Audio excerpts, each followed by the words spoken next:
Bonsoir tout le monde, bonsoir tout le monde, j'espère que vous allez bien en ce mercredi 13 février 2025. Je remercie Marie-Vonne pour ses félicitations à Jean-Pierre. Je ne connaissais pas ce pseudo, j'ai même répondu puisque j'ai noté en réponse du commentaire, maintenant, on peut se faire passer pour une femme, on ne sait plus si c'est un homme ou une femme, ce qui est pas du tout méchant. J'ai demandé est-ce que vous êtes coiffeur, voilà, tout simplement. Vis-à-vis des photos que je vous ai montrées, je peux plus dire la communauté parce que ça n'existe plus euh, pour moi. C'est un autre nom, là, je sais plus, vous voyez, je commence à perdre mes mots. Euh, Post, voilà. Avant, il y avait marqué, on pouvait partager sur la communauté, maintenant c'est post. Alors, je sais pas si c'est comme ça chez tout le monde. J'espère que vous allez bien. Alors ici, nous avons eu un temps grisâtre, mais quand même pas de pluie. Euh, Pas un grand froid, on va dire. Voilà, et puis je remercie d'autres personnes également. Donc, euh, je vais vous dire le dicton du soir. Bonsoir. Les anges peuvent les anges, pardon, peuvent transformer notre vie. Ceci est de Jean-Marc Pelletier. Alors, je pense que vous avez certainement entendu un certain scandale sur le premier sinistre. Rappelez-vous, depuis un petit bout de temps, euh, sans les lames aussi, je vous avais dit que je ne le voyais pas rester longtemps à sa place. Hein. Je vous avais dit peut-être plus longtemps que le précédent, sinistre. Mais là, j'avoue que là, je suis tombée sur quelque chose, ça dure vraiment pas longtemps. J'ai découvert ça il n'y a pas très longtemps, là. Le premier sinistre se fait démolir. Il aurait menti sur la pénalité à Bétaram, je crois. Voilà. Ça aussi, j'en ai parlé depuis très longtemps, hein, vis-à-vis de nos élites, et pas qu'en France, un peu partout. Hein, voilà. Petit Capoute, à la vôtre.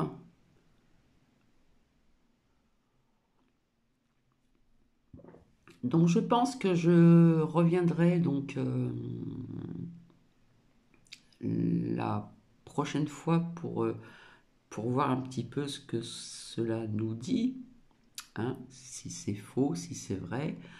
Euh, Sans être médisante, pour Cathy, je pense que c'est vrai, puisqu'il y en a quand même pas mal parmi tous ces personnes euh, en place, etc., etc., et pas que en France, d'accord? D'autant plus qu'il n'y a pas très longtemps, avec l'oracle des miroirs, je vous avais montré une lame euh, où ça parlait de sexe, vous voyez ce que je veux dire, via aussi des enfants et via un couple. Voilà.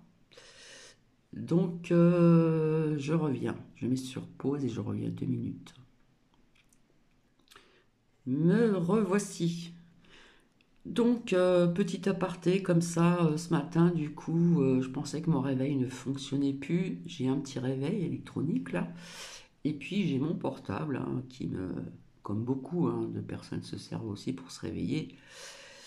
J'ai cru que mon petit réveil ne fonctionnait plus. Comme quoi que ça trotte dans la tête. Hein.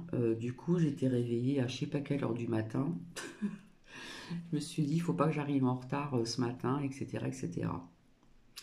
Voilà, ça s'est très bien passé. Il y a une personne manquante, absente, qui nous a pas prévenu. Ça, c'est des choses qui arrivent. Donc voilà. Et du coup, j'ai très peu dormi. Donc bah, cet après-midi, petit coup de barre, et puis je me suis un petit peu endormi. Voilà, voilà. Et oui, j'ai plus 20 ans, hein.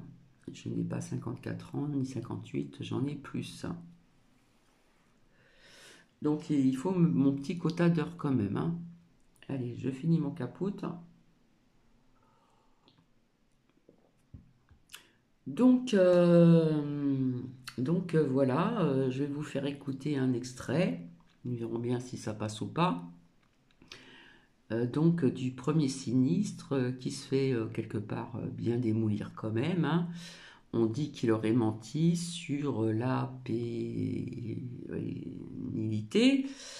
Ah, voilà. Donc je vous souhaite une bonne écoute. Fallait vraiment que je vous le fasse entendre. Oh, je pense que parmi certaines personnes d'entre vous, vous l'avez certainement écouté, puisque ça passe un petit peu partout, hein. Donc je lui souhaite une bonne écoute.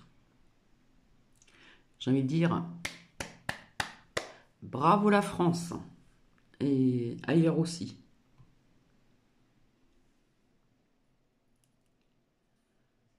Bon, il n'y a pas de son, qu'est-ce qui se passe? Je mets sur pause. Révélation d'agressions sexuelles, de violences et de viols commis sur au moins 112 élèves de l'établissement privé béarnais Notre-Dame de Bétarame. Vous m'avez répondu n'avoir jamais été informé. Vous avez menti. Mediapart révèle que vous receviez encore le courrier recommandé d'une victime en mars 2024. J'ai rappelé qu'alors ministre de l'Éducation, vous aviez manifesté votre soutien à l'établissement après une première plainte pour violence sur un élève.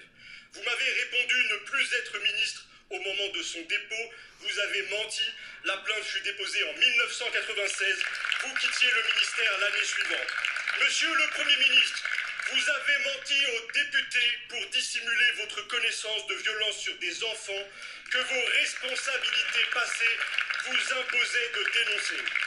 Le mensonge d'un ministre devant la représentation nationale, a fortiori du premier d'entre eux, est d'une immense gravité. Que votre mensonge porte sur une affaire pédocriminelle ajoute à l'inacceptable. Allez-vous, monsieur le Premier ministre, en assumer toutes les conséquences et présenter votre démission? Je vous remercie. Monsieur le député, dès qu'il s'agit de faire de la polémique, on considère qu'on peut tout dire. Soutenir n'importe quel argument. Excusez-moi, je vais redire ce que j'ai dit hier. Jamais je n'ai été, à cette époque, averti en quoi que ce soit des faits qui ont donné lieu à des plaintes ou à des signalements. Jamais. À telle enseigne que la lettre à laquelle vous faites allusion, elle est de 2024, avril 2024.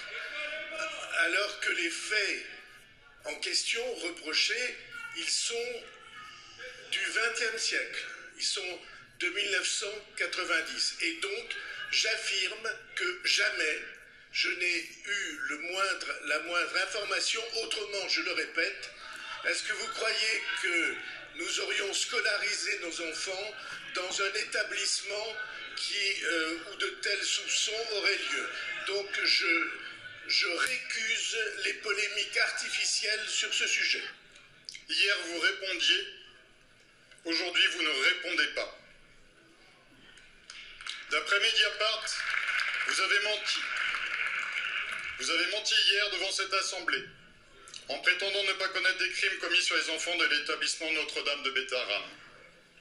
Nous, députés du groupe écologiste et social, apportons notre soutien aux victimes et nous les croyons.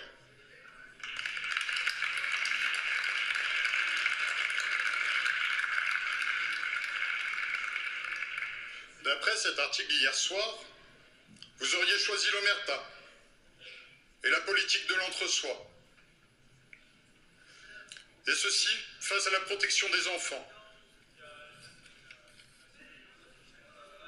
Vous étiez ministre de l'Éducation nationale président du département des Pyrénées-Atlantiques, maire de Pau. Vous aviez tous les leviers, si cela s'avère exact, pour protéger ces enfants, et vous auriez choisi de ne pas le faire.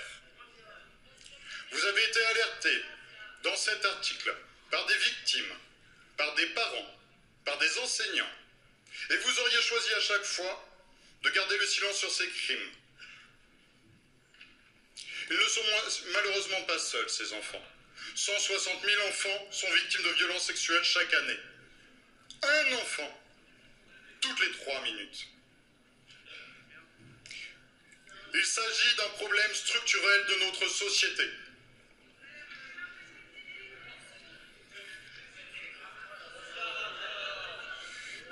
Vous nous devez, monsieur le ministre, des réponses claires. Et si vous avez silencié ces violences, vous devez démissionner. S'il vous plaît, on écoute la réponse du ministre. S'il vous plaît. Madame la Présidente, Mesdames et Messieurs les députés, Monsieur le député, je veux d'abord, pour ma part et au nom du gouvernement, avoir une pensée pour tous ces enfants, quel que soit leur âge, qui aujourd'hui sont victimes et qui méritent, me semble-t-il, mieux que des jeux politiciens. Alors lui, il n'est pas mieux.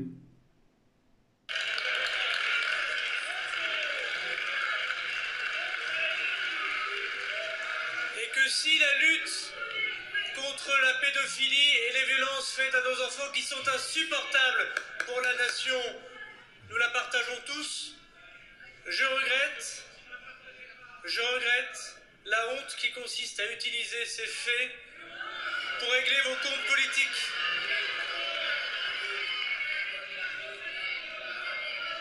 Des plaintes S'il vous plaît. et des signalements. Est-ce qu'on peut écouter la réponse de monsieur le garde des Sceaux, s'il vous plaît? Des plaintes et des signalements ont été adressés au procureur de la République de Pau depuis des temps parfois très anciens, avant les années 80-90. Vous le savez mieux que personne que le gouvernement et encore moins le garde des Sceaux ne peut commenter des affaires individuelles. Mais je laisserai le soin, monsieur le député. S'agissant de la violence touchant les enfants, je pense que vous pourriez montrer un minimum de dignité, ça nous changerait. Mais je laisserai le procureur de la République de Pau, qui en vertu de l'article 11 du Code de procédure pénale est le seul à pouvoir communiquer s'il le souhaite sur ces affaires, de faire le point sur l'action publique et sur l'action de la justice.